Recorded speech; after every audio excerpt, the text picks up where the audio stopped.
All right, so now we're going to begin to look at the actual fighting of World War II. And when the Nazis invade Poland, they unleash a blitzkrieg, lightning war. No one had ever seen anything quite like it. You saw hints of this coming by the end of World War One. The Germans were the first to really put it all together, all this new mechanized warfare. And this is a great picture on the screen of a blitzkrieg. It's a combination, using a combination of tanks and airplanes, which you can see clearly in the picture. You send in the mechanized forces at first. You hit them really hard and really fast, first from the air, then you send in the tanks, then you send in your regular ground troops to mop up. It's very effective. Poland was defeated in a matter of weeks. For most of the winter of 1939, nothing really happened. Sometimes it's called the Sitzkrieg or the Sit Down War in the winter of 39.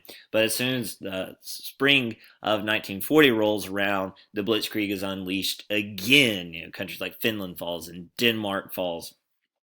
Right? Country after country after country, and Nazi Germany is making its way to France.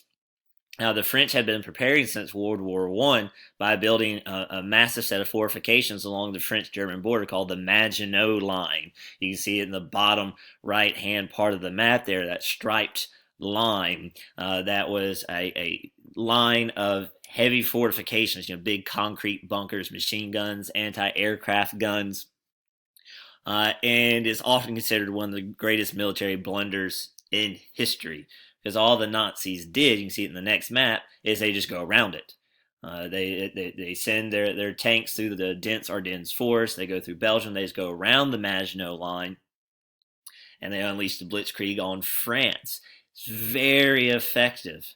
Neville Chamberlain at this point has lost the support and confidence of the British people. He knows this. He steps aside for the greater good of Britain, and the new Prime Minister is Winston Churchill, the man who said after the Munich conference that, hey, you can't trust Hitler, war is going to come. And things were perilously close to ending very quickly. As you can see on the map here, the red arrows, that is the German army, and the blue arrow, that's the British and the French. They get surrounded and they are stuck. The Germans in front of them, the water behind them. Now, luckily, this is where Hitler begins to show that he is not a good military commander. The German forces had been stretched rather thin because they had moved so quickly, but the German generals on the ground wanted to press the attack, push the enemy into the sea, basically. Hitler ordered the generals to stop, to allow the German army to regroup and reform its supply lines. And this gave a chance for the British army that was in France to escape. This is called the miracle at Dunkirk. Right?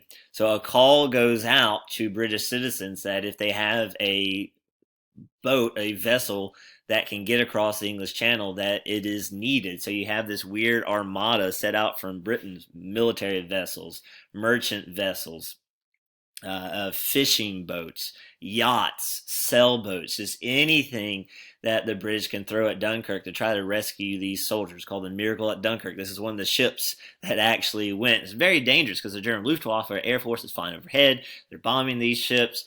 They're hoping to rescue a few thousand soldiers. They end up rescuing hundreds of thousands of soldiers from France, thus saving the war effort. It's a big deal.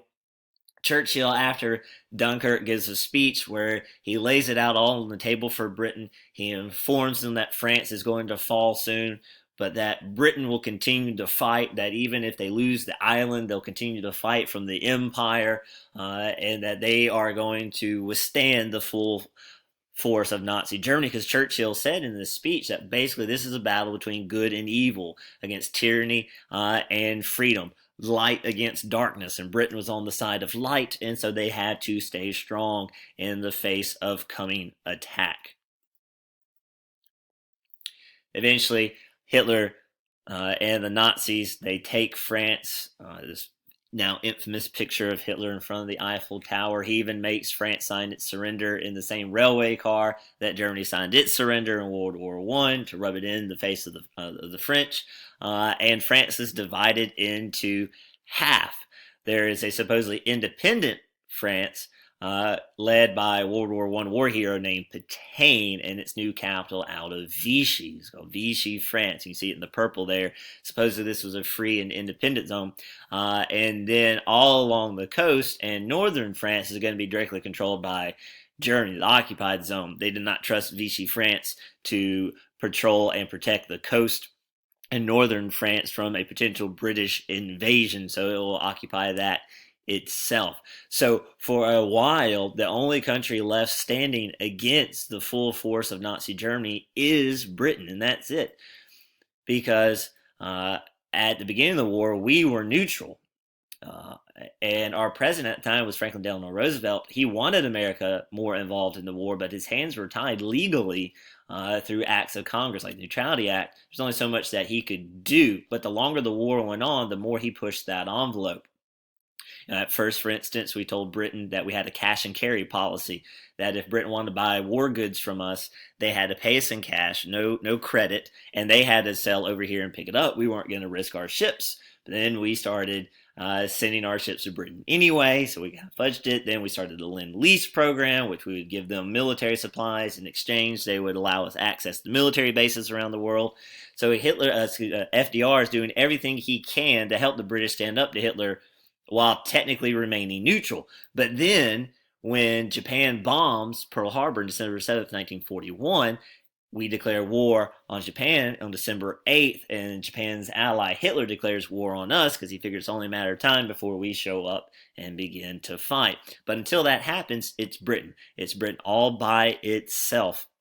So the Battle of Britain, sometimes it's called the Blitz or the London Blitz, is basically the war of air forces. The Royal Air Force versus the German Air Force, the Luftwaffe. The Luftwaffe planes were better. They were superior at the time. They had more of them, and they had more pilots. But luckily, Britain had the new invention of radar, which allowed them to detect where the German air forces were coming from, and then they could scramble their airplanes and meet the German attack there. It's very effective. Winston Churchill said, "Never in the field of human conflict had so much been owed by so many to so few." This was a huge deal that the outnumbered Royal Air Force could keep the Germans at bay. Now, what happened eventually is one time the British went on a bombing raid over Germany, and they accidentally bombed civilians, a non-military target. Hitler ordered a retaliation and ordered the German Luftwaffe to begin to bomb cities, particularly London. And this shift to civilian targets in the long term was a bad idea, because instead of bombing the air bases, now they're bombing London's, but that gives Britain a time to rebuild those military areas and continue the fight. And it does not crush British morale. As London is bombed, the British people don't give up. They send many of their children out into the country to keep them safe, and they just go about their business as much as possible. Many Londoners begin to sleep in the subway lines at night.